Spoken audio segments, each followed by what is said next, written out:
৬ জুলাই শনিবার বাংলাদেশের শিক্ষাঙ্গনে ফের দাউ দাউ করে জ্বলল প্রতিবাদের আগুন।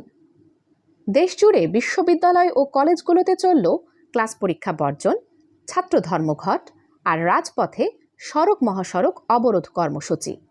তার নাম দেওয়া হয় বাংলা ব্লকেড। ঢাকা বিশ্ববিদ্যালয় থেকে শুরু করে জাহাঙ্গীরনগর, রাজশাহী, চট্টগ্রাম, খুলনা, সিলেট, বরিশাল একযোগে দেশের প্রায় সব উচ্চশিক্ষা প্রতিষ্ঠানেই শিক্ষার্থীরা অংশ নেন এই কর্মসূচিতে।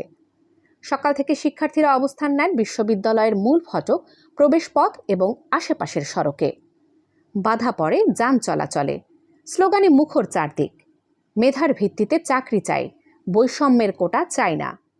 শুধু ক্যাম্পাসে সীমাবদ্ধ থাকেনি এই বিক্ষোভ। সারা দেশের নানা সড়ক মহাসড়কে অবরোধ তৈরি করে শিক্ষার্থীরা। এতে অনেক জায়গায় যানজটে ভোগান্তিতে পড়েন সাধারণ মানুষও। বাংলা ব্লকের আন্দোলনের সময় শিক্ষার্থীরা ঘোষণা দেন, এই আন্দোলন কোনো দলীয় আন্দোলন নয়, এটি তরুণ সমাজের মেধার অধিকার প্রতিষ্ঠার আন্দোলন। তারা স্পষ্ট করে বলেন, কোটা সংস্কার নয়, চাই পুরোপুরি বাতিল। ঠিক 1 বছর আগেও এই 6 জুলাইয়ের দিনেই উত্তাল হয়ে উঠেছিল গোটা দেশ। 2024 সালে আদালতের এক রায়ে সরকারি চাকরিতে প্রথম ও দ্বিতীয় শ্রেণীতে কোটা ফেরানোর ঘোষণা আসতেই ফুঁসে উঠেছিল শিক্ষার্থীরা। সেদিনও রাতভর চলেছিল মশাল মিছিল, অবস্থান, স্লোগান। সামাজিক যোগাযোগ মাধ্যমে ভাইরাল হয়, কোটা নয়, মেধার মূল্য দাও, এমন হাজারো পোস্ট ও প্রতিবাদ বার্তা। 2025 সালের 6 জুলাই তাই হয়ে ওঠে প্রতিবাদের প্রতীকী পুনরাবৃত্তি।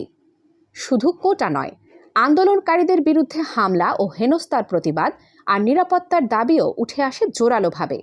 শিক্ষার্থীদের ভাষায়, এই আন্দোলন শেষ হওয়ার নয়, যতদিন না কোটা পুরোপুরি বাতিল হয় এবং মেধার ভিত্তিতে চাকরির নিশ্চয়তা মেলে। এখন প্রশ্ন হচ্ছে, সরকার কি শিক্ষার্থীদের দাবির প্রতি ইতিবাচক সাড়া দেবে, নাকি এই দাবির আগুন আরও ছড়িয়ে পড়বে সারা দেশে? শেষ হচ্ছে না আন্দোলন, বরং জমে উঠছে দিনকে দিন। আর বাংলা ব্লকেড হয়ে উঠছে তরুণদের নতুন প্রতিবাদের নাম। এমনই ছিল গত বছরের 6 জুলাইয়ের পরিস্থিতি।